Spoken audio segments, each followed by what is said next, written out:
দেখো ঠিক মতো লেখাপড়া করো, ঠিক মতো রেজাল্ট করো, তোমাকে ঘুরতে নিয়ে যাবো। যাও। তুমি এটা কি বাবা? এটা কি? এটা কি চকলেট মনে লাগতেছে?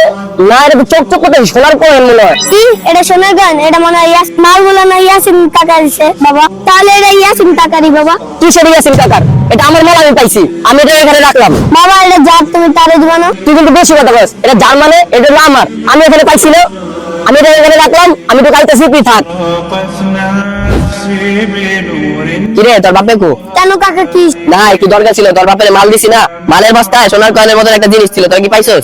কিরে আমি তো ভাবছিলাম এটা তো ইয়াসিন কাকা। এটা কি এখন দিয়ে দিব না দিব না? এখন দিয়ে দিলেই তো বাবা আমার বকবে। হচ্ছে ভালো তো আমি ভুললাই দিই, পাই নাই।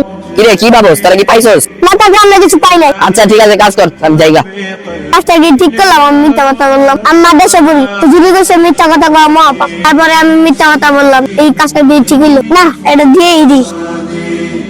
ওই ইয়াসিন কাকা, কি হয়েছে ডাকস কে? কাকা এদিকে আসেন শুনেন। কি হয়েছে তাড়াতাড়ি কর, আমার অন্য জায়গায় মাল দিতে হবে বাবা। দেখেন তো কাকা এটা নাকি? দেখি, হ্যাঁ এটাই তো। কিরে তুই তো পাইছস, তুই তখন আমার সাথে মিথ্যা কথা বললি কেন? কাকা এটা তো আমি পাই নাই, এটা বাবা পাইছে। বাবা কইছে কাউকে বলতে পারো না, আপনি কেউ বলতে পারো না। ও আচ্ছা বুঝছি। দেখছস অসদের ঘরে সৎ সন্তান জন্ম হয়, তেমন তুই হইছস। তুই মাদ্রাসায় পড়স না? হ্যাঁ কাকা। আমি তোর জন্য দোয়া করি তুই মাদ্রাসা থেকে হাফেজ হয়ে যাতে বের হইতে পারস। বন্ধুরা কাকা দোয়া আমি হাফেজ হয়ে বেরোতে পারবো মাদ্রাসা থেকে। আপনারা কমেন্ট করে জানান আর লাইক করে দিন এবং সাবস্ক্রাইব করে দিন।